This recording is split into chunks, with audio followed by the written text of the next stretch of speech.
හොඳයි පුතේ. හැමෝටම ආයුබෝවන් සුබ දවසක්. ඉතින් අපේ අද දවසේත් අපේ සුපුරුදු ප්‍රශ්න පත්‍ර පොතේ තුන්වෙනි ප්‍රශ්න පත්‍රයට හා පුරා කියලා ඔන්න අපි අත ගන්නවා. තුන්වෙනි ප්‍රශ්න පත්‍රය. නේද? හැමෝගාම දැන් පොත තියෙනවනේ. පෙරලා ගන්න ප්‍රශ්න පත්‍ර පොත.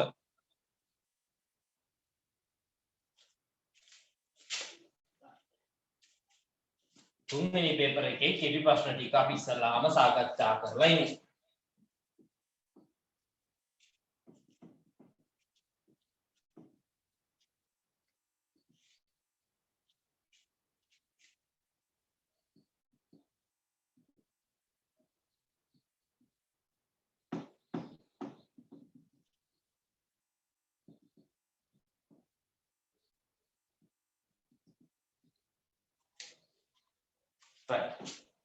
මෙන්න මෙහෙමයි තියෙන්නේ. පාද සලහන් භාග වලින් විෂම භාග තෝරා යටින් ඉරක් අඳින්න. භාග ටික පේනවනේ. විෂම භාග කියලා කියන්නේ හරයට වඩා ලවයේ විශාල භාග. ඒතර ওই භාග සංඛ්‍යා වලින් විෂම භාග ටික මම ලියන්නම්. 5න් 7 කියන්නේ විෂම භාගයක්. 4න් 5 කියන්නේ විෂම භාගයක්. ඔයාලට ඒක පේනවා.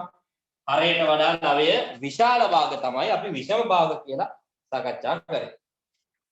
ඊළඟට දෙවෙනි ප්‍රශ්නේ ලියන්න එපා මම ලියන්න වෙලාව දෙනවා දන්නවා කරන්න ඕනේ බලන්න දෙක එකතු කිරීම 4 වැඩි කිරීම 2 සුළු කරන්න ඉස්සලාම පුතේ මෙතන සිද්ධ කරන්න ඕනේ වැඩි කරන එක අපි ඉස්සලා වැඩි කරමු දෙක එකතු කිරීම 4 වරක් 2 8යි ඒ 8ට මේ දෙක එකතු කරාම 10යි ඔන්න දින උත්තරේ කීයද 10යි උත්තරේ 10යි ප්‍රශ්නාංක 3 සංඛ්‍යා රේඛාව ඇසුරෙන් අගය සොයන්න. right මෙන්න අපිට ගන්න තියෙන්නේ දෙකට එකතු කරන්න ඍණ 3. ඔන්න බලන්න මම සංඛ්‍යා රේඛාව පාවිච්චි කරන විදිහ. මෙතන බිඳුව 1 2 3 ඍණ 1 ඍණ 2. දෙකට එකතු කරමු ඍණ 3. අපි ඉස්සලාම මෙහෙමයි කරන්නේ. දෙක මෙහා මුලින් ඉන්න එක්කෙනාව ලකුණු කරමු. හරි. බිඳුවේ ඉඳලා එතනට යනවා. right. ගිය දිශාවත් ලකුණු. එතන ඉඳලා ඍණ පැත්තට 3ක් එනවා. මෙතන ඉඳලා ඍණ පැත්ත ගත්තාම සංඛ්‍යා රේඛාව ගාලා දන්නවා මේ පැත්ත ධන පැත්ත, මේ පැත්ත තමයි ඍණ පැත්ත. ඒත් මේ පැත්තට ආපස්සට 3ක් එන්න ඕනේ මෙතන ඉඳලා. අපි ගන්නතර මෙතන 3ක් 1යි 2යි 3යි. මෙන්න මෙතන තමයි නතර වෙන්නේ. එන්න දැන් මේ මාව ගාලා පැන්න මෙතන. බොන්න තියෙනවා. කොතනද නතර උනේ? ඍණ 1 ගාව තමයි නතර උනේ. එහෙනම් පැහැදිලි මේකේ උත්තරේ ඍණ 1. උත්තරේ ඍණ 1. ඊළඟට ප්‍රශ්නාංක 4 රූපයේ ඇති සියලුම ද්විපාර්ශ්වික සම්මිතික අක්ෂ ඇද දක්වන්න මම නම් කරන්නේ නැහැ. ඒක හරිම ලේසි ගානක් ඔයාලා කරගන්න. සම්මිතික අක්ෂ ටික අදින්න කියන්නේ තොත්ත බබා ගානක්. මට නම් බෑ ඒක.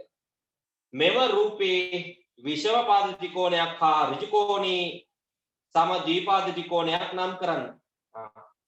මේකේ තියෙන විෂම පාද ත්‍රිකෝණයක් ඉස්සලාම විෂම පාද එකක් අපි අදිමු. විෂම පාද එකක් තමයි මෙතන තියෙන පාද තුනම අසමාන එක්කෙනෙක්නේ. මම මේ පෙන්නන ත්‍රිකෝණය බලන්න. P Q S ත්‍රිකෝණය. එයා විෂම පාදයි. මම ලං කරලා පෙන්නන්නම්. මේ බලන්න. බුරුදු කිවි කියන්නේ. මේ ත්‍රිකෝණේ විෂම පාද නැද්ද බලන්න. මෙන්න බලන්න මේ තියෙන්නේ.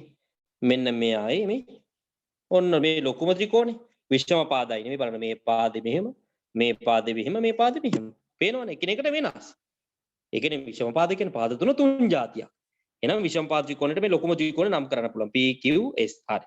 ඊළඟට අහන්නේ ඍජු කෝණික සමද්විපාද ත්‍රිකෝණය. ඍජු කෝණෙත් වෙන්න ඕනේ පාද දෙකක් සමාන වෙන්නත් ඕනේ. එහෙනම් පැහැදිලි මෙන්න මේ ඉන්නේ යා නේද? ඍජු කෝණී සමද්විපාද ත්‍රිකෝණයක් තමයි මේ ඉන්නේ. කවුද P Q R ත්‍රිකෝණය. ඔන්න තියෙනවා. එහෙනම් ඍජු කෝණී එක්කෙනෙකුට P Q R ත්‍රිකෝණය අපිට නම් කරන්න පුළුවන්. P Q R ත්‍රිකෝණය නම් කරන්න පුළුවන්. ඊළඟට 6 වෙනි ප්‍රශ්නය. ලියන්න එපා. 7 A ශ්‍රේණියේ සමන්තිකයේ උස සෙන්ටිමීටර් 145යි. ඒකේ උස මීටර වලින් ප්‍රකාශ කරන්න. එයාගේ උස සෙන්ටිමීටර් 145යි. එතකොට මේක මීටර් කරන්න නම් cm බෙදන්න එපයි. මේක cm බෙදුවාම උත්තරේ එනවා 1.45 ඔන්න තියෙනවා. යාගේ උස මීටර වලින් මීටර 1.45. කීයද මීටර 1.45 කියලා බලන්න. 6 වෙනි ගාන ඕන්න එහෙමයි වෙන්නේ. 7 වෙනි ගානට යමු එහා පැත්තේ.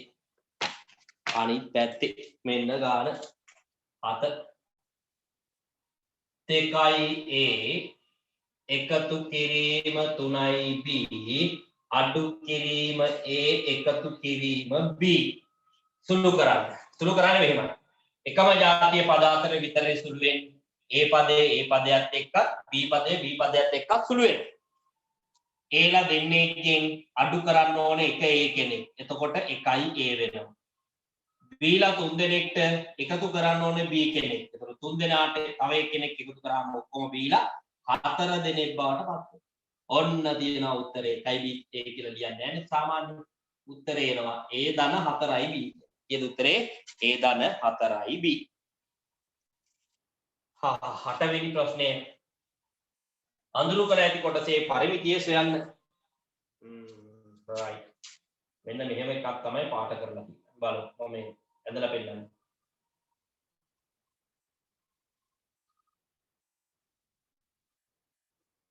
තමයි මේ දිග 4 සෙන්ටිමීටර් මේ දිගත් 4 සෙන්ටිමීටර්. පරිමිතියනේ. මෙයා 4 නම් මෙයාත් 4යි. ඊළඟට මෙන්න මේ දිගයි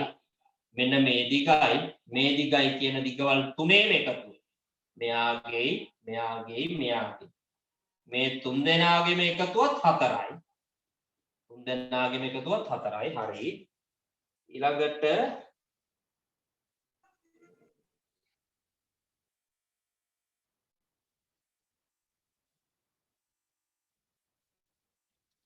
මේක කොටුවක් මට පේන විදිහට දෙන්න. මේකේ දීලා තියෙන දත්තයත් එක්ක චූටි එහා මෙහා යාමක් වෙන්න ඕනේ. මේකේ 4යි කියලා කියන්නේ මේ කොටු 4ක්. හොඳේ. එතකොට මේකේ දීලා තියෙන විදිහට ඒක වැරදි.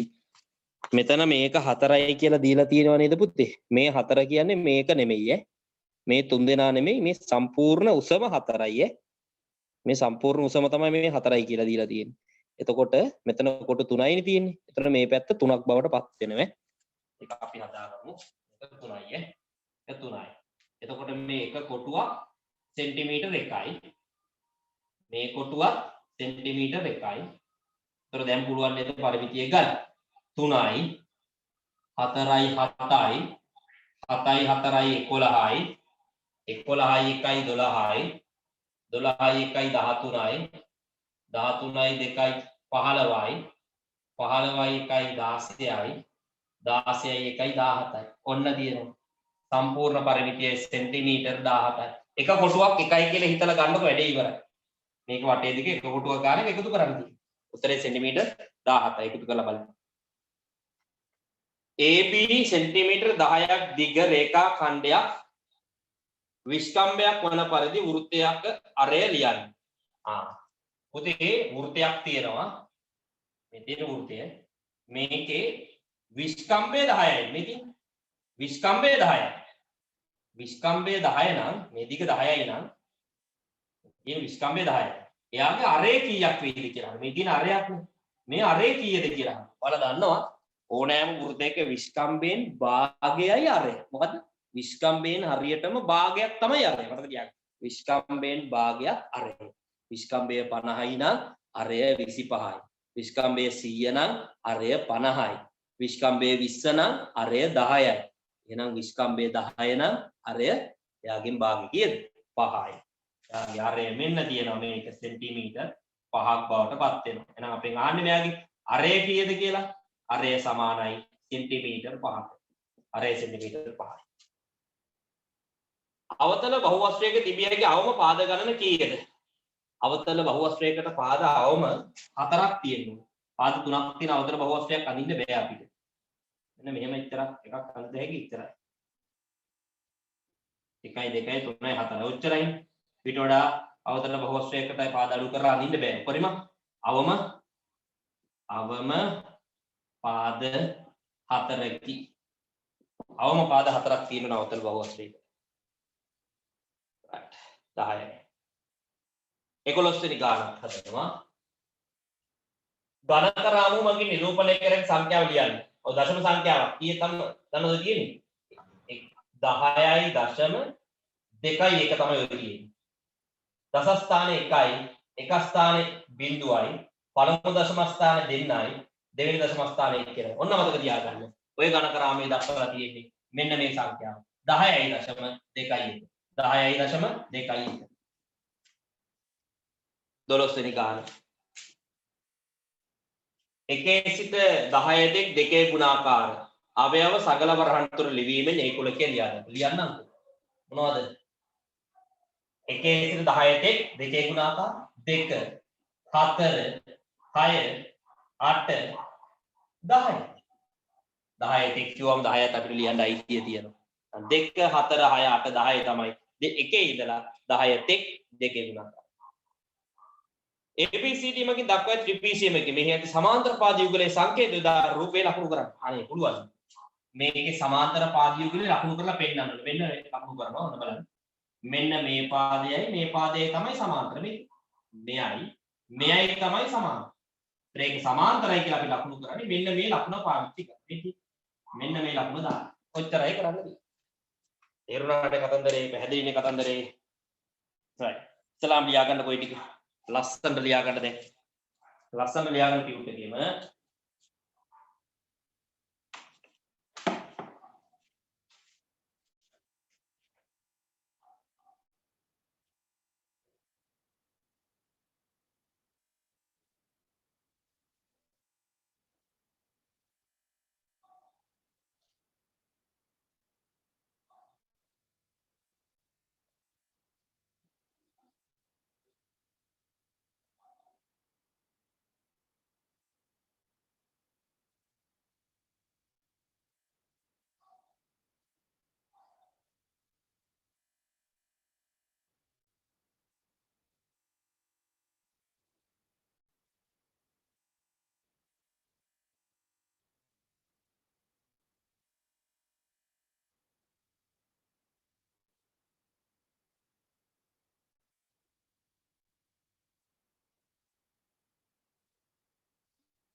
හරි ඉවරයි කියලා දාලා තියෙනවා කට්ටිය.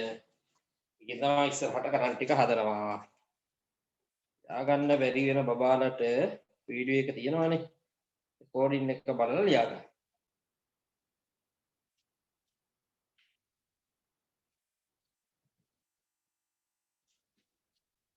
right.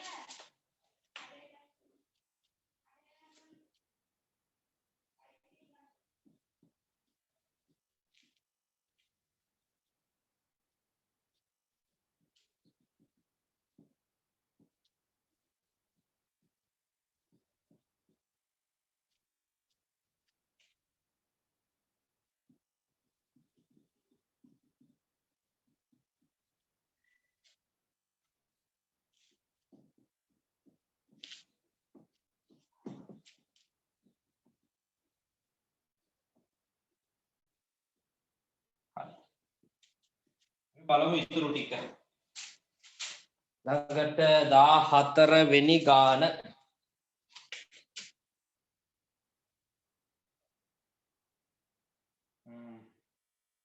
අට ලියලා තියෙනවා.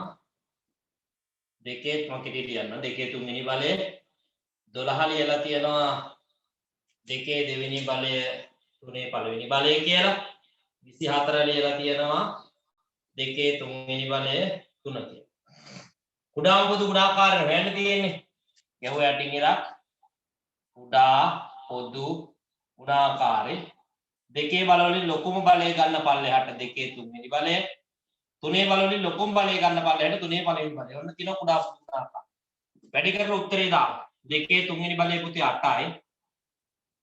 තුනේ පළවෙනි බලය 3යි. 8 වරක් 3 24යි. එහෙනම් 8යි 12යි 24යි කුඩාම පොදු ගුණාකාරය 24 කියලා මට ලැබෙනවා. උත්තරේ 24යි. ප්‍රශ්නාංක 15 කවිෂාගේ උපන්දිනය 2009 4 වෙනි මාසේ 8 වේ. අමාෂා කවිෂාට වඩා අවුරුදු 4යි මාස 3යි දින 9ක් බාලය. අමීෂාගේ උපන්දිනය සොයන්න. බාලය කිව්වහම අඩු කරලා හරියන්නේ නැහැ. මට බාලය ඉපදෙන්නේ මම ඉපදුනාට පස්සේ. එහෙනම් මොකද්ද කරන්න ඕනේ? අවුරුදු මාස දින ආනේකට 2009යි අවුරුද්ද මාස 4යි දවස් 8ට එකතු කරන්න ඕනේ අවුරුදු 4යි මාස 3යි දින 9යි. එකතු කරාම එයාගේ යාළුවාගේ උපන්දිනය ලැබෙනවා. එකතු කරමු. 8යි 9යි 17යි. 4යි 3යි 7යි. 9යි 4යි 13න් 3 දාන එකක් ඉතුරුයි 0යි 0යි අර ඉතුරු වෙන එකයි 1යි මේ 0යි 2ක් වෙනවා. ඔන්න දින උත්තර. කීයද උත්තරේ? අවුරුදු එයාගේ උපන්දිනය කවද්ද? 2013 7 වෙනි මාසේ 17 තමයි එයාගේ උපන්දිනය යෙදෙන්නේ. මතක තියාගන්න. ලකුණු කර ඇති කෝණය නම් කරන්න. රූපේ පේනවනේ. ඕකේ ලකුණු කරලා තියෙන්නේ පරාවර්තන කෝණය.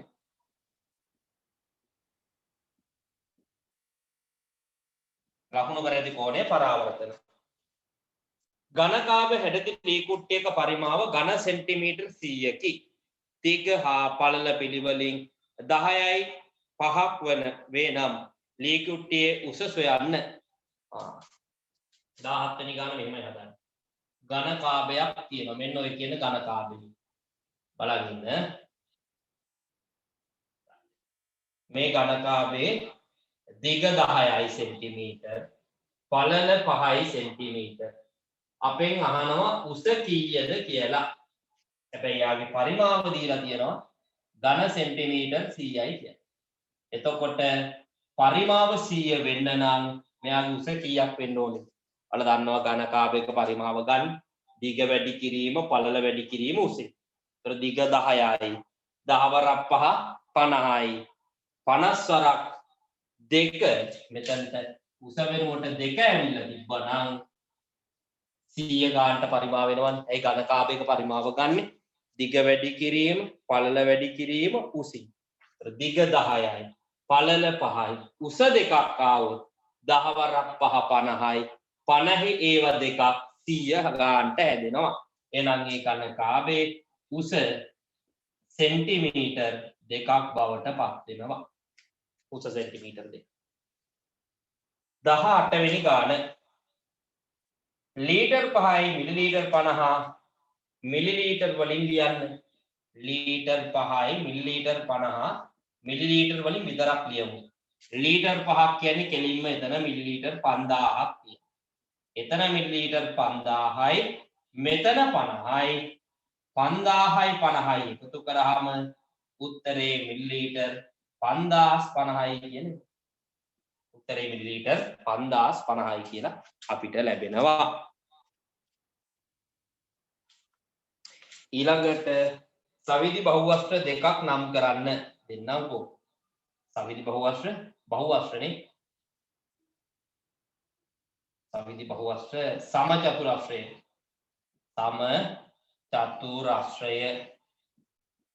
තව සමචතුරස්‍රය විතරක් නෙමෙයි සවිධි ෂඩාශ්‍රය සවිධි කියන වචනේ දාලා ඕනේ කල්ලියක් සවිධි ත්‍රිකෝණය සවිධි පංචාශ්‍රය සවිධි සප්තාශ්‍රය සවිධි අෂ්ටාශ්‍රය කියන්න පුළුවන් සවිධි පාද සියල්ල සමාන කෝණ සියල්ල සමාන බහුවස්ත්‍රයක් තමයි සවිධි බහුවස්ත්‍රයක් කියලා හඳුන්වන්නේ. ඊළඟට දී ඇති ඍජු කෝණාශ්‍රය වර්ගඵලයේ A වේ වර්ගඵලය A සඳහා සරල සූත්‍රයක් x හා y ඇසුරෙන් ගොඩනගන්න පුළුවන්. ඉතින් අපි දන්නවා ඍජු කෝණාශ්‍රයක වර්ගඵලය ගන්නේ දිග වැඩි කිරීම පළලින්. මෙහෙමනේ ගන්නෙ නේ. දිග පළලින් වැඩි කරලානේ වර්ගඵලය ගන්න. දැන් මේකේ වර්ගඵලය සමානයි. ඔය දීලා තියෙන ඍජු කෝණාශ්‍රයේ දිග y වැඩි කිරීම පළල x. ඔන්න තියෙනවා සූත්‍රය. ඔච්චර. වර්ගඵලය a සමානයි y වැඩි කිරීම x. ඔන්න තියෙනවා සරල සූත්‍රය. y කියන්නේ දිග x කියන්නේ ඔක දීලා තියෙන විදිහට පළල. y වැඩි කිරීම x කියන තමයි මෙයාගේ වර්ගඵලයේ a සඳහා සූත්‍රයක් අපිට ලැබෙන්නේ. ඔන්න තියෙනවා කෙටි ප්‍රශ්න 20ට උත්තර ටික. ඒ ඉතින් හරියට ওই ටික ලියා ගන්න ඕනේ. උරුණහම කියන්න ඕනේ.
right clear ඉවර හොඳයි ඊළඟට මම යනවා අපේ දෙවෙනි කොටසට දෙවෙනි කොටසේ මම පළවෙනි ප්‍රශ්නේ නෙමෙයි පටන් ගන්න දෙවෙනි ප්‍රශ්නේ ඉඳලා දෙවෙනි ප්‍රශ්නේ ඉඳලා පටන් ගන්න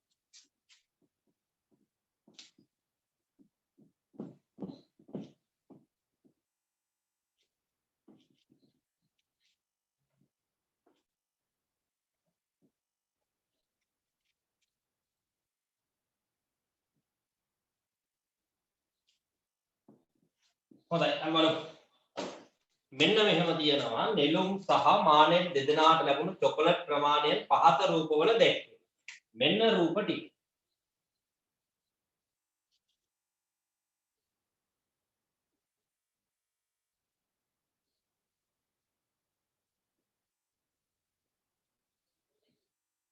ඔයාලගේ රූපවල මෙන්න මේ පාට කරලා තියෙන ටික පොඩ්ඩක් පැහැදිලි නැතිද? පාට කරගන්න.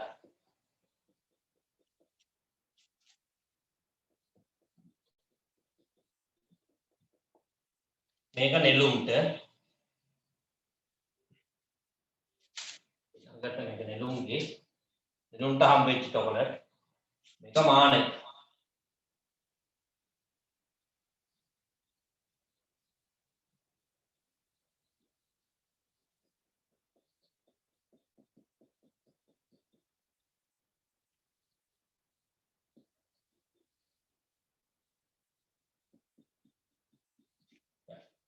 නෙළුම් සහ මානෙට ලැබුණු චොකලට් ප්‍රමාණය වෙන වෙනම ලියන්න.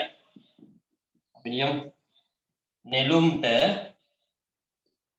මෙතන චොකලට් 1යි මෙතන චොකලට් 1යි මෙතන චොකලට් එකෙන් 4න් 3යි. එතන ඔක්කොම 1යි 1යි 4න් 3යි කියලා ගත්තාම ඔක්කොම එකතු කරාම එනවා 1යි 1යි 2යි 2යි 4න් 3ක් හම්බ වෙලා තියෙනවා. 2යි 4න් 3ක් වැරදි නෑනේ. ඔන්න තියෙනවා නෙළුම්ට හම්බෙච්ච ටික. මෙතනින් 2යි මෙතන 1යි මෙතන 1යි 2යි මෙතන 4න් 3ක් හම්බෙලා තියෙනවා. කෑලි 4න් 3ක් හම්බෙලා තියෙනවා. ඒතර නෙළුම්ට හම්බෙලා තියෙන චොකලට් ප්‍රමාණය 2යි 4න් 3යි. 2යි 4න් 3යි. මානෙන්ට මෙතන 1යි මෙතන තියෙන්නේ 1යි 2යි 3යි 4යි 5යි 6යි 7යි 8යි කෑලි 8න් 1යි හම්බෙලා තියෙනවා. 8 මේකේ කෑලි 8ක් තියෙනවා. මේ 8න් මෙන්න මේ කෑල්ල විතරයි යාට හම්බෙලා තියෙන්නේ. 8න් 1යි හම්බෙලා තියෙන්නේ. එහෙනම් මානෙන්ට හම්බෙච්ච ටික කොහමද? 1යි 8න් 1යි කියලා මට ලියන්න. සම්පූර්ණ චොකලට් 1යි ඉතුරු චොකලට් එකෙන් 8න් 1යි. මෙයාට සම්පූර්ණ චොකලට් 2යි ඉතුරු එකෙන් 4න් 3ක කොටසකුයි හම්බෙලා. ඔන්න දෙන්නට හම්බෙච්ච චොකලට් ප්‍රමාණය වෙන වෙනම ලියුවා. නෙළුම් සහ මානෙට ලැබුණු චොකලට් ප්‍රමාණයෙන් විෂම භාග ලෙස දක්වන්න. මේවා විෂම භාග කරන්න. මෙලට දෙන්න. hello. එහෙමද?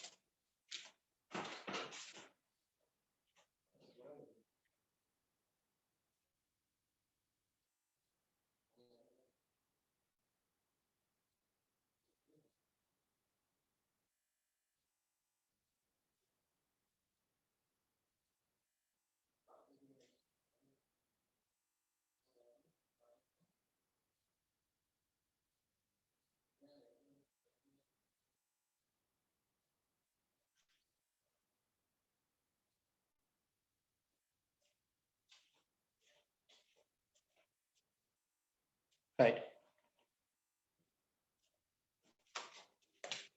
දැන් අපි මේවා විෂම භාග කරමු. 2යි 4න් 3 නේ තියෙන්නේ. මේක විෂම භාගයක් කරාම 4 එහෙමමයි. 4 වරක් 2 8යි. 8යි මේ 3යි 11යි. මම කියලා දීලා දිනව කරන විදිය. අර එහෙමමයි.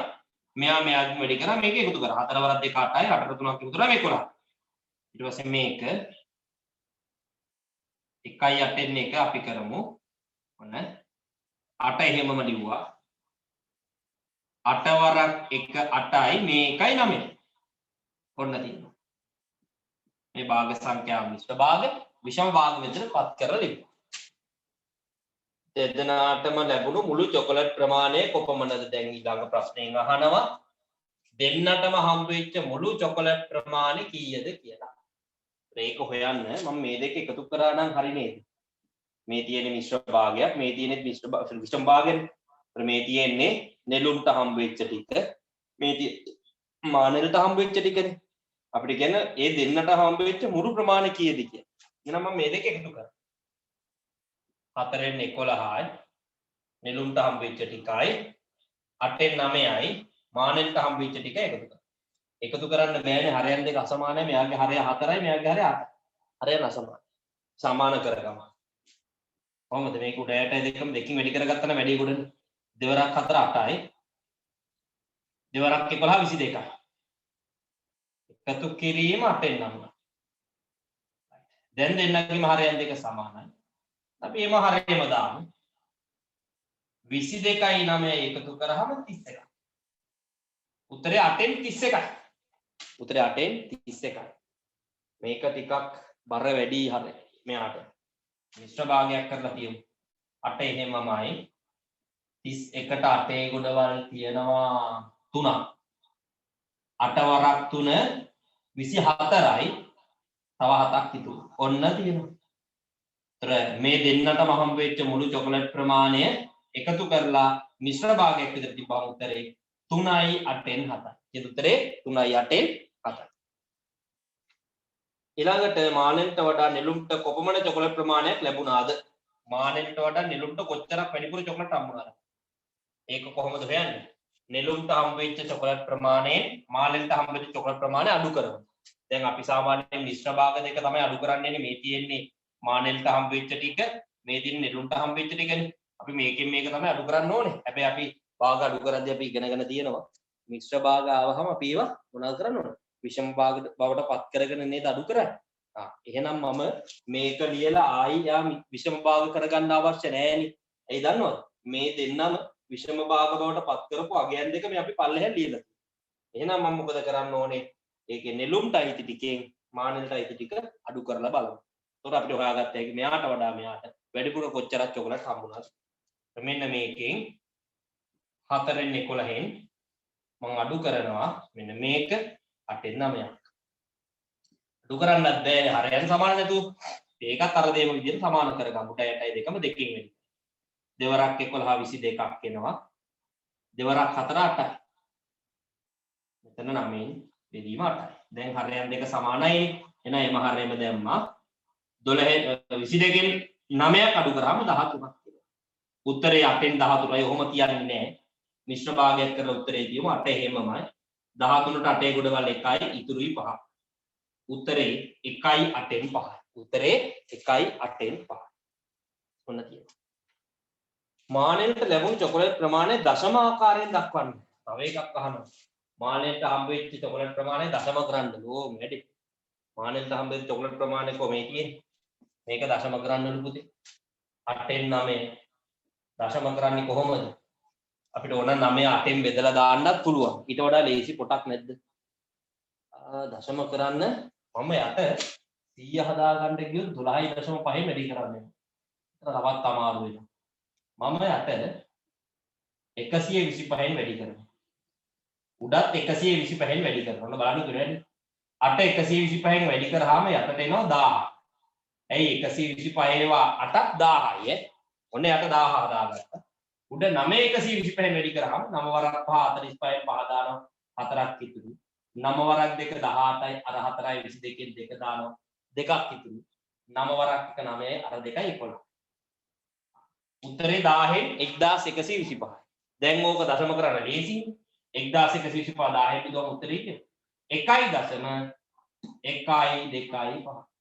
ඔන්න මේ තියෙන සංඛ්‍යාව 8න් 9 කියන එක දශම බවට පත් කරාම උත්තරේ 1.125. දශම කරන්න ලේසිම දේ තමයි මම කරගත්තේ. යට 1000 හැදුවා. 1000 හදා ගන්න මොකද කරන්න ඕනේ? 8000 වෙන නම් යට 125න් වැඩි කරන්න. යට 125න් වැඩි කරා. උඩටත් ඒ දේම කරන්න. උඩත් 125න් වැඩි කරා. ඕන ඔය සිද්ධිය වෙන්නේ. කොහොමයි?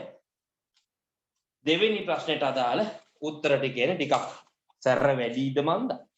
ඒ වුණාට ඉතින් ඔක ඔහොම තමයි වෙන්නේ. ගන්නකො හදා ගන්නකො.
හොඳයි අපි ඊළඟ ප්‍රශ්නෙට යමුනේ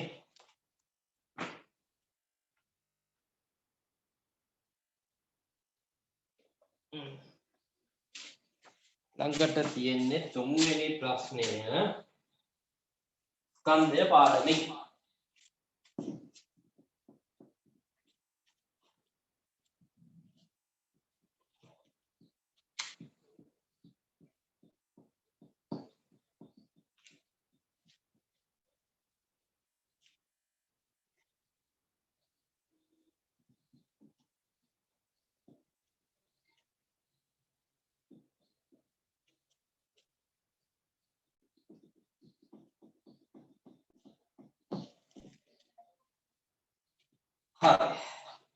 NPK පොහොර බෑගයක අඩංගු නයිට්‍රජන් ෆොස්ෆරස් පොටෑසියම් සංඝටක වන ස්කන්ධ පහද සඳහන් කර තිබුණි.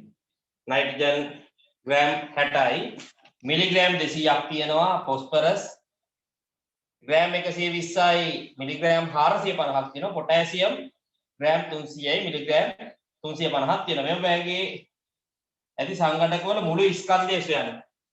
එතන මේකේ මුළු ස්කන්ධය හොයන්න ඕනේ. එහෙනම් අපි ඔය ටික එකතු කරන්න එපා. ග්‍රෑම් මිලිග්‍රෑම් විදිහට වෙන් කරලා අපි එකතු කරමු.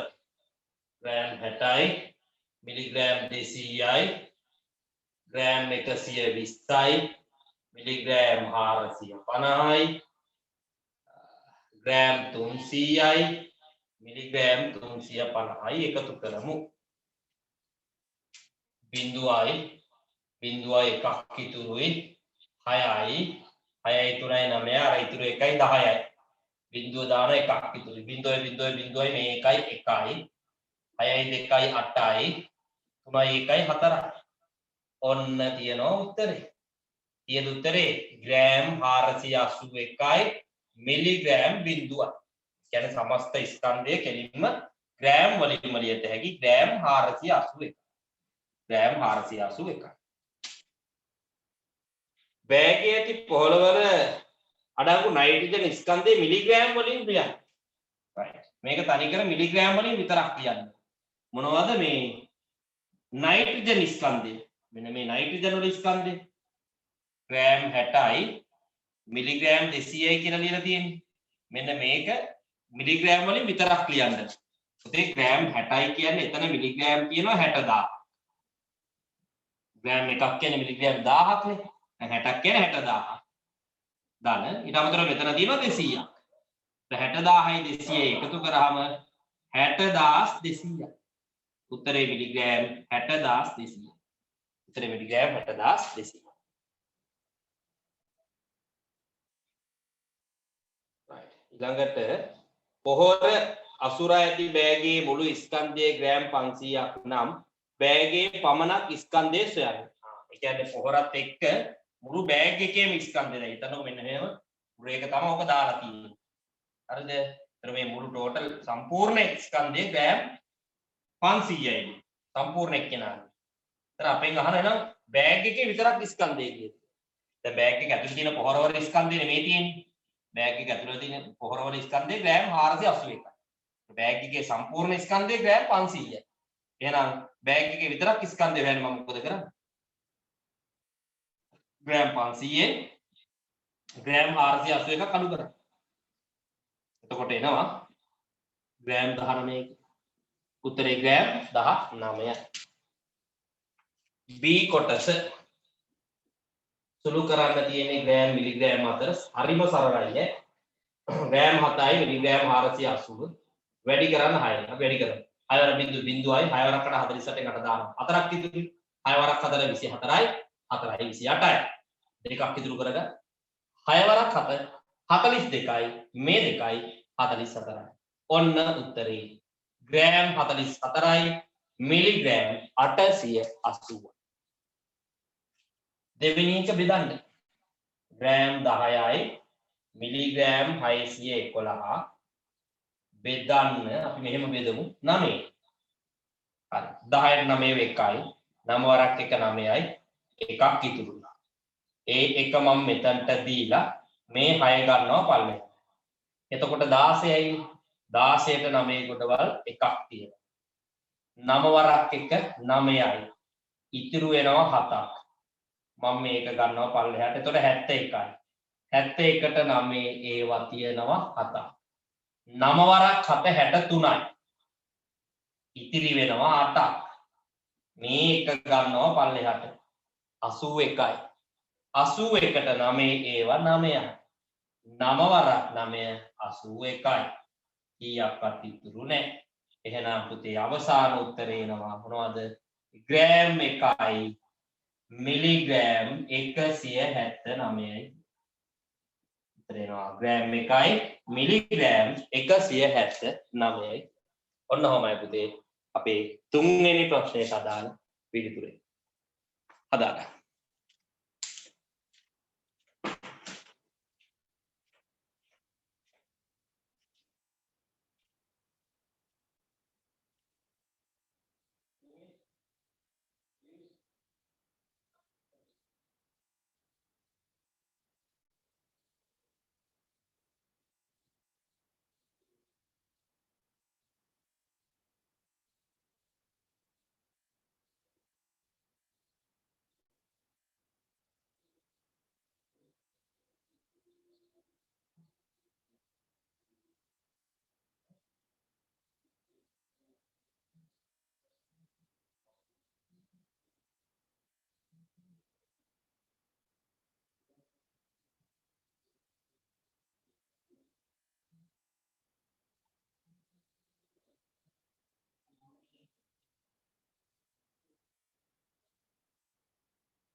හරි පුතේ අපි ඊළඟ කාර්යයට යමු.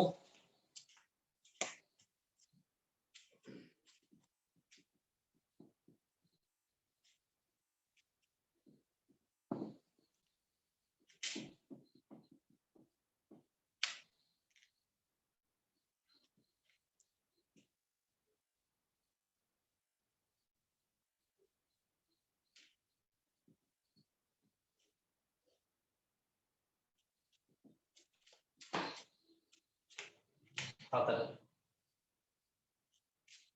රූප දෙකක් තියෙනවා එකක් මේක. x එකතු කිරීම 2 අනිත් එක 2x අඩු කිරීම 1 අනිත් එක x එකතු කිරීම 3. මේ A රූපය. තව රූපයක් තියෙනවා මෙන්න මෙහෙම. B රූපය 3යි A එකතු කිරීම B 2යි A අඩු කිරීම B. A රූපේ පරිමිතිය වීජීය ප්‍රකාශනයකින් දක්වන්න. හරි. පරිමිතිය ගන්න වටේ දිග නැත්නම් ගම වටේ දිග. මේ දිග x එකතු කිරීම 2යි. එකතු කිරීම. මේ දිග 2x අඩු කිරීම 1යි. එකතු කිරීම. මේ දිග x එකතු කිරීම 3යි. right අපි අරගමු. මෙතන x කෙනෙක් ඉන්නවා. මෙතන x ලා දෙන්නෙක් ඉන්නවා. මෙතන x කෙනෙක් ඉන්නවා. ඔක්කොම 2යි 1යි 3යි 3යි 1යි 4යි. ඔක්කොම x ලා 4යි. 4යි x. මෙතන ඊට පස්සේ ඉලක්කම් වලින් එකතු කිරීම දෙකක් ඉන්නවා. මෙතන එකතු කිරීම තුනක් ඉන්නවා. ඒතර 2යි 3යි එකතු කරගමු 5ක් වෙනවා. ඊට පස්සේ මෙතන අඩු කිරීම එකක් ඉන්නවා. මෙතන 2යි 3යි එකතු කරාම 5ක් එනවනේ. ඒ පහෙන් මේකක් අඩු කරන්න ඕනේ. පහෙන් එකක් අඩු කරාම කියන්නේ 4. ඔන්න තියෙනවා. ඔය තියෙන්නේ මේ තියෙන ත්‍රිකෝණේ පරිමිතිය බීජ ප්‍රකාශනයකින් දැක්වුවා. හරිනේ. එම ප්‍රකාශනය සුළු කර සරලම ආකාරයෙන් ලියනවා. මම මේ දෙකම කරා. මේ දෙකම කරලා බීජ ප්‍රකාශනය තියලා සරල කරලා දෙන්නේ. A සමානයි 6යි B සමානයි 2යි නම් ඍජු කෝණාශ්‍රී දිග හා පළල සඳහා අගයන් ලබා ගන්න. හරි. මේ ඍජු කෝණාශ්‍රී තියෙන්නේ. ඍජු කෝණාශ්‍රී දිග අපිට දීලා තියෙන්නේ 3යි A එකතු කිරීම B කියලානේ. නේද? එතකොට ඒකේ අපිට කියනවා A වෙනුවට 6යි කියලා දාන්න. B වෙනුවට 2යි කියලා දාන්න. දාලා මේකේ උත්තරේ ගන්න. අපි දාලා බලමු. 3 වැඩි කිරීම A වෙනුවට 6යි. එකතු කිරීම B වෙනුවට 2යි. සුළු කරන්න 3 වරක් 6 18යි. එකතු කිරීම 2. 18යි 2යි සුළු කරාම 20යි. ඔන්න තියෙනවා ඍජු කෝණාශ්‍රී දිග ඒකක මුකුත් දීලා නැහැනේ. 20යි කියලා එනවා ඍජු කෝණාශ්‍රී දිග. ඔය විදිහටම අපි යාගේ පළලක් ගමු. ඍජු කෝණාශ්‍රී පළල 2යි A අඩු කිරීම B. එනවා 2 වැඩි කිරීම A වෙනුවට 6යි B වෙනුවට 2යි. දෙවරක් 6 12යි 12න් අඩු කරමු 2ක් 12න් 2ක් අඩු කරාම උත්තරේ 10යි.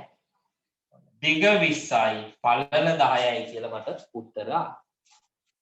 ඉහත ඔබ ලබාගත් අගයන් ඇසුරෙන් B රූපයේ වර්ගඵලය සොයන්න. ප්‍රමිලක්කාංක 4 මෙයාගේ වර්ගඵලය අහම. ඍජු කෝණාශ්‍රයක්නේ. ඍජු කෝණාශ්‍රයක වර්ගඵලය ගන්නේ දිග වැඩි කිරීම පළල. එතකොට මේ ඍජු කෝණාශ්‍රය දිග 20යි වැඩි කිරීම ඍජු කෝණාශ්‍රය පළල 10යි. 20 10න් වැඩි කරාම වර්ගඵලය එනවා 200යි කියලා. මට මෙතනට ඒකක මුකුත් දාන්න විදිහක් නැහැ. මෙයාලා අපිට ඒකකයක් දීලා නැති හින්දා. දැන් වර්ගඵලය 200 කියලා තියාගමු ඔය විදිහට. තේරුණානේ? right. B කොටස සුළු කරන්න කියලා කියනවා දිග ඇසුරෙන් මීටර් සෙන්ටිමීටර් සුළු කිරීම. අපි කරමු. මීටර් 7යි සෙන්ටිමීටර් 65ට එකතු කරන්න මීටර් 2යි සෙන්ටිමීටර් 25ක්. මේ කෙනේ ඊළඟට රෝමිලාකාංක 2 සෙන්ටිමීටර් මිලිමීටර් අතර සුළු කිරීම. සෙන්ටිමීටර් 35යි මිලිමීටර් 8න් අඩු කරන්න ඕනේ සෙන්ටිමීටර් 22යි මිලිමීටර් 9යි. right. අපි අඩු කරලා කරමු. පුතේ මතක තියාගන්න සෙන්ටිමීටර් පැත්තේ තියෙන්න පුළුවන් ඉලක්කම් 2යි ඉලක්කම් 3ක් ඉන්න යාට අයිතියක් නැහැ. උඩරින් ඉලක්කම් 2යි පැත්තේ ඉන්න පුළුවන්. අපි බලමු. 5යි 5යි 10යි. බිංදුව දාන එකක් විතර. 6යි 2යි 8යි 8යි 1යි 9යි. අවුලක් නැහැ ඉන්න පුළුවන්. අනේ ලේසි. උත්තරේ මීටර් 9 සෙන්ටිමීටර් 90යි. ඒක හරි ලේසි. මේක 8න් 9ක් අඩු කරන්න තියෙනවා. 8න් 9ක් අඩු කරන්න බෑනේ. සෙන්ටිමීටර් පැත්තෙන් එකක් ගන්නවා. එකක් ගත්තාම දෙන්නේ කෙලින්ම මිලිමීටර වලට 10ක්. ඇයි සෙන්ටිමීටර එකක් කියන්නේ මිලිමීටර 10ක් නේ. එකක් ගත්තාම 10ක් ලැබෙනවා. ඒතර මෙතන 18ක් තියෙනවා කියලා හිතා ගන්නකො. 18න් 9ක් තමයි අඩු කරන්නේ. 18න් 9ක් අඩු කරාම 9. දැන් එකක් දුන්නානේ මෙතන. එතකොට එකක් දුන්නාම මෙතනින් දෙන්නේ එකක්. මෙහෙට යන්නේ 10ක් ඈ. මිලිමීටර සෙන්ටිමීටර අතර සම්බන්ධ හින්දා. දැන් මෙතන 4 තියෙනවා. 5 එකක් දුන්නානේ. 4න් 2ක් 2යි 3න් 2ක් 1යි. ඔන්න උත්තරේ. සෙන්ටිමීටර 12යි මිලිමීටර 9යි කියලා. ඔන්න ඔහොමයි 4 වෙනි ප්‍රශ්නයට අදාළ උත්තර ටික ලස්සනට හදා ගන්න තියෙන්නේ. ලියා ගන්න එක. 4 වෙනි ප්‍රශ්නයත් ලියා ගන්න.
හරි නේද?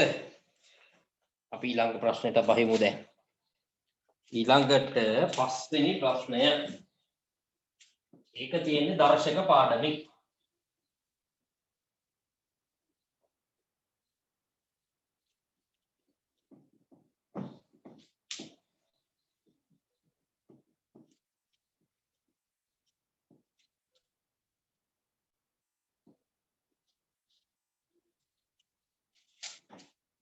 ප්‍රශ්න 5. ඒ රෝමේ ලක්කාංක 1 125 පාදයේ 5 වූ දර්ශක අංකනේ ලියන්න. 125 පාදයේ 5 වූ දර්ශක අංකනේ ලියන්න කිව්වහම 125 බෙදාගෙන යන 5. 125 5න් බෙදුවාම 25යි. ආයි 25 5න් බෙදන්න 5යි. 5ත් 5න් බෙදන්න 1යි. එතකොට මට 125 ලියන්න පුළුවන් 5 වැඩි කිරීම 5 වැඩි කිරීම 5 කියලා. ඒ කියන්නේ 125 කියන්නේ 5 තුන්වෙනි බලය. ඔන්න තියෙනවා 125 පාදය 5 වෙච්ච දර්ශකාංකනේ ලියුවා. දෙවෙනි එක. 3 දෙවෙනි බලය x ගේ තුන්වෙනි බලය යන ප්‍රකාශනයේ ගුණිතයක්සේ විහිදවා ලියන්න. අපි විහිදවමු. 3 දෙවෙනි බලය කියන්නේ 3 ගුණ කිරීම 3 x ගේ තුන්වෙනි බලය කියන්නේ x ගුණ කිරීම x ගුණ කිරීම x. ඔන්න විහිදවන ලු. රෝවිලකාංක 3 a ගේ තුන්වෙනි බලය b ගේ දෙවෙනි බලය. a කියන්නේ 3යි නම් b කියන්නේ 2යි නම් මේකගේ අගය කීයද දානවා. අපි ඉස්සලා මේක විහිදවමු. a ගේ තුන්වෙනි බලය කියන්නේ a ගුණ කිරීම a ගුණ කිරීම a ට. b ගේ දෙවෙනි බලය කියන්නේ පුතේ b වැඩි කිරීම b ට. දැන් මම මේගොල්ලන්ට ආදේශ කරනවා. හොඳේ. ඔන්න බලන්න. a කියන තැනට මම දාගෙන යනවා 3යි.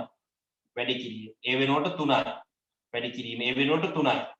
වැඩි කිරීම. b තියෙන තැන් වලට 2යි කියලා දාන්න. b වෙනුවට 2යි. b වෙනුවට 2යි. දැන් ඉතින් ඔය ටික සුළු කරන්න තියෙනවා.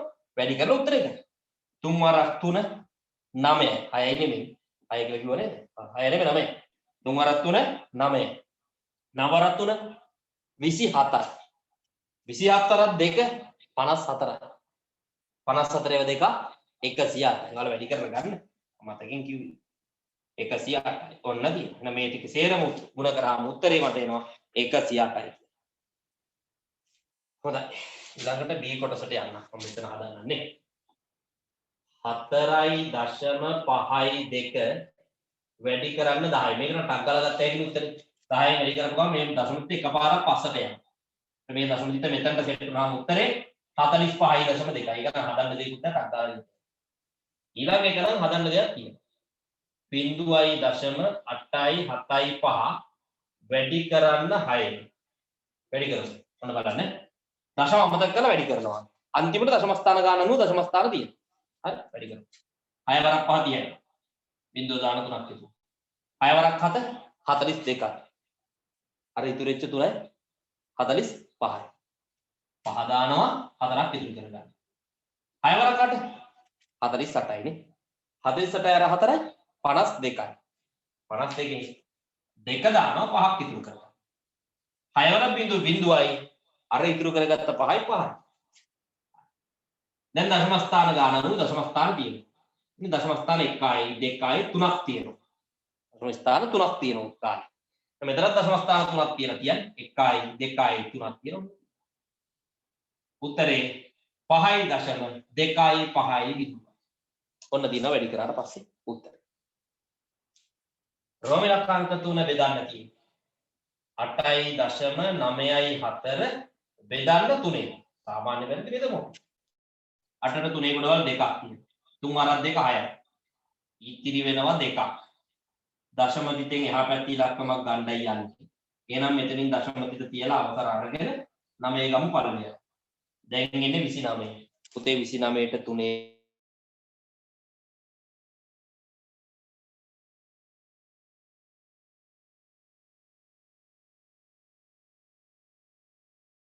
ඒවා තියෙනවා 9ක්. 9 වරක් 3 27යි. ඉතිරි වෙන හරිද? ඉතිරි වෙනවා 2ක්.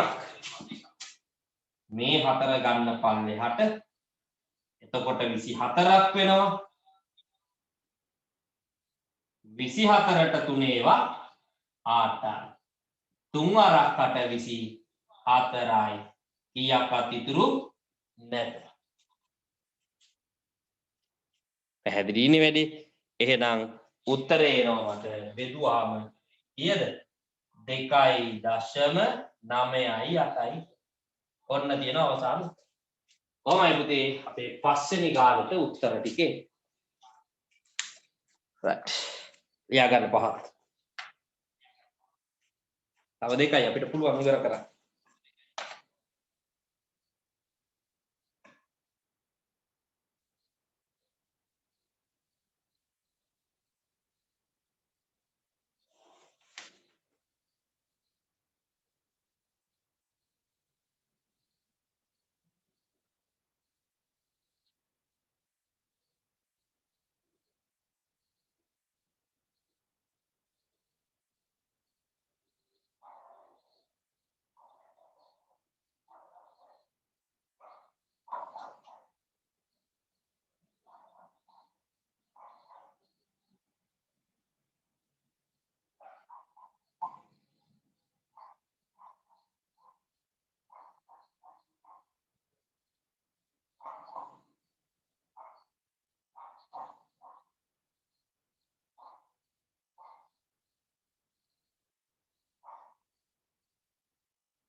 හරි අපි ඊළඟ ගානට යමු පුතේ. ඊළඟ ගානට යනවා. 6 වෙනි ගාන සමීකරණ වලින්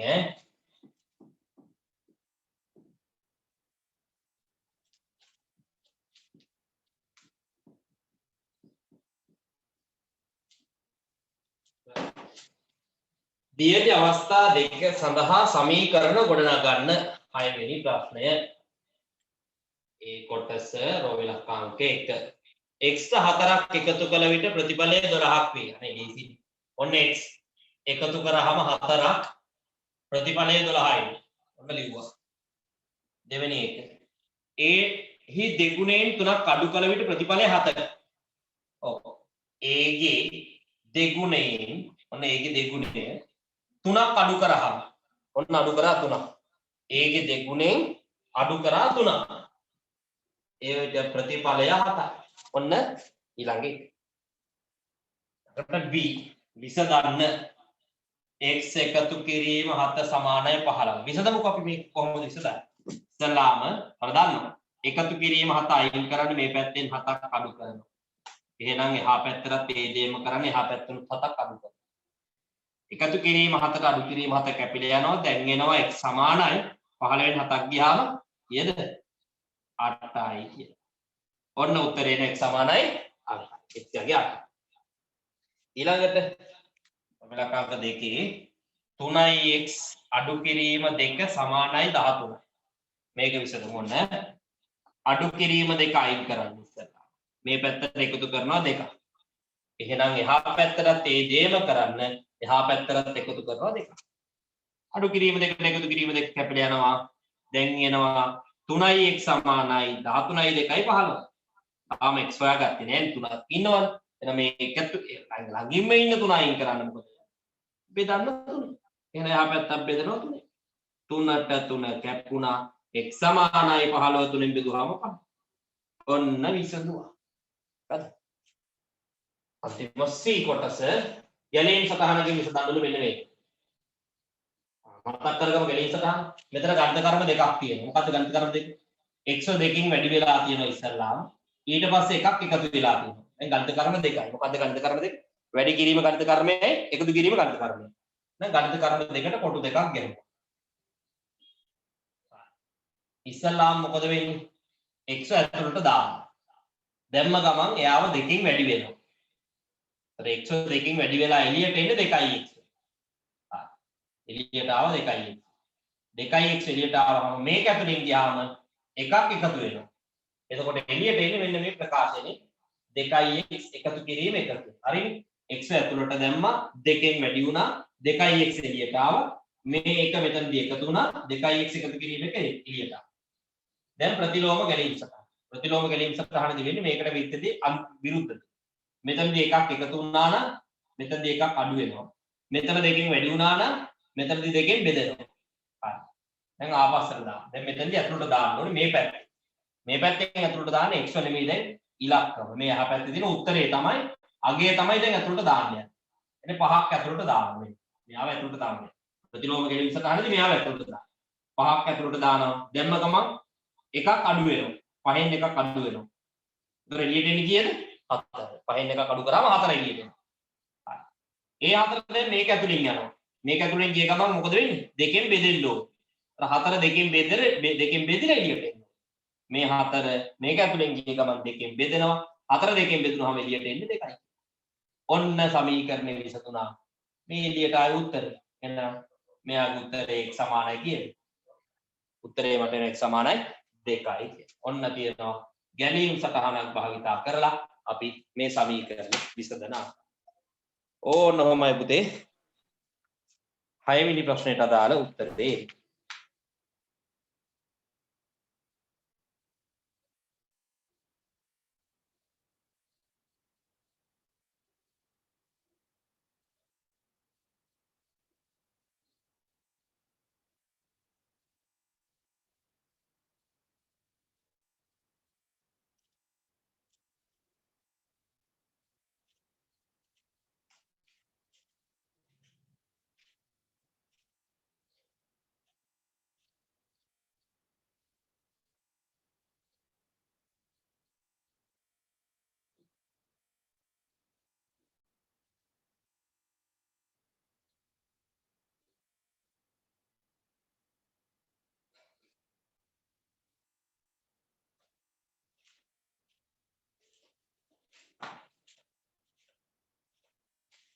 හත්වෙනි ගාන හත්වෙනි ගානටත් යනවා පුතේ. යගන්න බැරි වුණොත් බය වෙන්න එපා වීඩියෝ එක දානවා. හත්වෙනි ගාන අවසාන ප්‍රශ්නේ මාළු ටැංකිය එක ප්‍රශ්නයක්. මෙන්න මාළු ටැංකිය. අපි ඉන්නේ මාළුත් ඇතුලේ.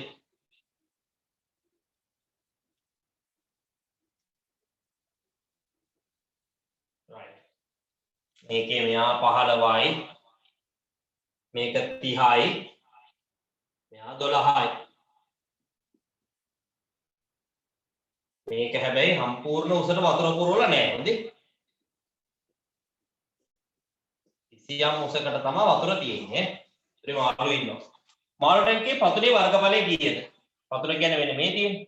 මේකනේ පතුල. මෙන්න මේ පතුලේ වර්ගඵලය අහනවා කීයද? පතුලේ වර්ගඵලය ගන්නේ දිග වැඩි කිරීම පළල. දිග 30යි. වැඩි කිරීම පළල 15යි. 30 වරක් 15 කීයද? 15 වරක් 3 45යි. 450. එහෙනම් ටැංකියේ පතුලේ වර්ගඵලය වර්ග සෙන්ටිමීටර් 450. ටැංකියේ ජලයේ සෙන්ටිමීටර 10ක් උසට පිරී තිබුණේ නම් එහි ඇති ජල පරිමාව ඝන සෙන්ටිමීටර වලින් සෑහෙන. හරි. දැන් කොහොමද ටැංකියේ වතුර පිරලා තියෙන පරිමාව ගන්න? ඔන්න බලන්න. ජල පරිමාව ගන්න කොහොමද දන්නවද? ටැංකියේ පතුලේ වර්ගඵලය කියන්නේ මේ තියෙන්නේ. 450යි පතුලේ වර්ගඵලය. පතුලේ වර්ගඵලය වැඩි කරනවා වතුර පිරিলা තියෙන උසෙන්. ඒතර මේ ටැංකියේ වතුර පිරিলা තියෙන සෙන්ටිමීටර 10ක් උසට. ඊට අපිට කියනවා 10ක් උසට. ටැංකියේ උස සෙන්ටිමීටර 12යි තමයි. හැබැයි වතුර පිරලා තියෙන සෙන්ටිමීටර 10ක්. ටැංකියේ පරිමාව ගන්න පතුලේ වර්ගඵලය වතුර පිරලා තියෙන උසින් වැඩි කරා නම් ඒක 450 10න් වැඩි කරා. උත්තරේ එනවා ඝන සෙන්ටිමීටර 4500යි. ඝන සෙන්ටිමීටර 4500. ඊළඟ ඝන සෙන්ටිමීටර එකක් මිලිලීටර එකක් නම් ටැංකියේ ජල පරිමාව මිලිලීටර වලින් සොයන්න. ඒක කොහොමද? ඒ මොකක්ද? උදේ ඝන සෙන්ටිමීටර එකක් කියලා කියන්නේ මිලිලීටර වලිනුත් එකකට නම්. ඝන සෙන්ටිමීටර එකක් කියන්නේ මිලිලීටර වලිනුත් එකකට නම්. මේ පරිමාව මිලිලීටර වලින් ලියන්නේ. ඒතර ඝන සෙන්ටිමීටරයි මිලිලීටර දෙන්නම සමාන නම් ඝන සෙන්ටිමීටර 4500ක් කියන්නේ අනේ කතන්දරේ පැහැදිලිනේ.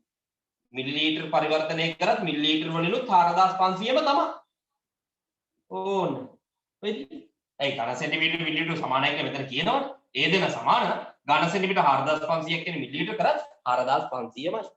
දෙන්නම සමානයි. මතක තියාගන්න. ජලය නොමැති හිස් කොටසේ පරිමාව ඝන සෙන්ටිමීටර වලින් සොයන්න. අන්න වැඩි. වතුර නැති ටිකේ පරිමාව. ඒ කියන්නේ මේ හිස් වෙලා තියෙන ඒ ටිකේ පරිමාව හොයන්න. ඔන්න බලන්න මේ ටිකේ පරිමාව ගන්න විදිය. ඒකේ දිග අපි වැඩි කරමු, පළල වැඩි කරමු උසි.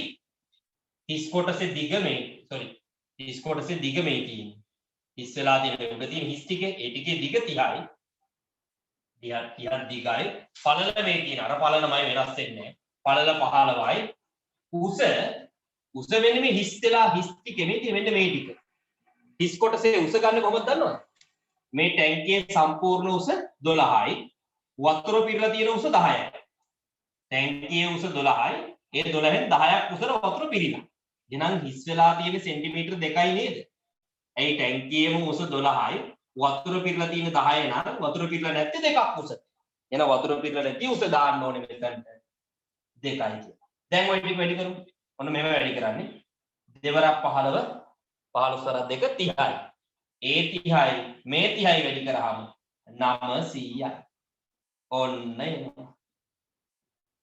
ඉරණේ දෙවරක් 15 30යි. ඒ 30යි මේ 30යි වැඩි කරාම 900යි. එහෙනම් ටැංකියේ වතුර පිරලා නැති කොටසේ පරිමාව ඝන සෙන්ටිමීටර් 900. අන්තිම එක. පස්වෙනි එක ටැංකියේ කට වටා අලංකාර කරන ලද කොළ පාටින් ගම් ටේප් එකක් ඇලවීමට අමාශා අදහස් කරයි. නම් ඇයට අවශ්‍ය ටේප් පටිවල අවම දිග ගණනය කරයි. ටැංකියේ කට වටේ. මේ තියෙන මේක වටේ. ගම් ටේප් එකකින් අලවනවා. අවශ්‍ය ටේප් එකේ දිග අහන්න. මෙතන ඉඳලා මෙතනට අලවන්න 30ක් ඕනේ. එකතු කිරීම. ආයෙ මෙතන ඉඳලා මෙතනට අලවන්න පළල කීයද දුන්නේ 15ක් ඕනේ. එකතු කිරීම. ආයෙත් මෙතන ඉඳලා මෙතනට අලවන්න මේ දිගම එන්න එපේ 30ම තමයි. එකතු කිරීම. ආයෙත් මෙතන ඉඳලා මෙතනට අලවන්න පළල 15ක් ඕන. ඔය ටික එකතු කරා 30යි 30යි 60යි. 15යි 15යි 30යි. 60යි 15යි මේ ඔක්කොම එකතු කරාම බලන්න එකතු කරලා සෙන්ටිමීටර් 90ක් කියලා එනවා. එහෙනම් මේ ටැංකිය කට වටේට ටේප් එකක් අලවන්න කොච්චර දිග ටේප් කෑල්ලක් ඕනද? සෙන්ටිමීටර් 90ක් දිග ටේප් කෑල්ලක්. ඔන්න එනවා වැඩි. ඔය තියෙන අපේ පේපර් එකේ 7 වෙනි සහ අවසාන ගැටලුවට උත්තර ටික.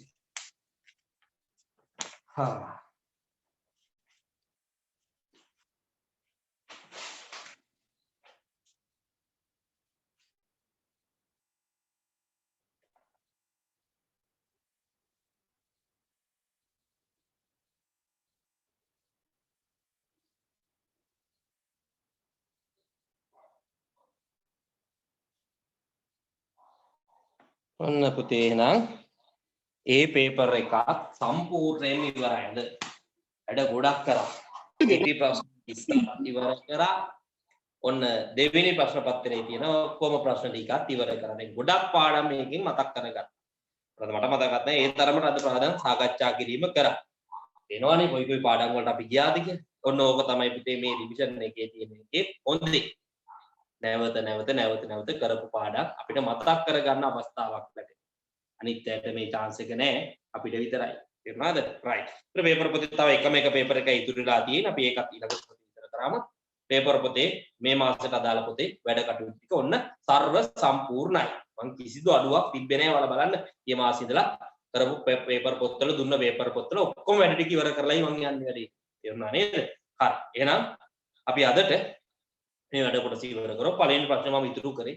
පළවෙනි ප්‍රශ්නේ තියෙන්නේ නිර්මාණ කොටසදී අපි මේ කොටස සාකච්ඡා කළා නෑ පෙළ පොතේ. මම ඒකයි පළවෙනි කොටස. ඉතුරු ඔක්කොම ටික ඉවර කරා. හරි. එහෙනම් අදට අපි ඇතිනේ වැඩියෙනුත් එක්ක අද කරා. එහෙනම් අදට ඇති මොන හරි දෙයක් මගේ හැරුණොත් මම මේක වීඩියෝ එක දානවා. දැන් මට පස්සේ ඔයාලට නොටිෆිකේෂන් එකක් එනවනේ. ඒකට අනුව YouTube එකේ බලන්න. එහෙනම් අදට ඇති පුතේ හැමෝටම බුදු සරණයි. පරිස්සමෙන් ඉන්න අපි ඊළඟ දවසේ ගණන් පන්තියත් එක්ක නැවත මුණ ගැහෙමු.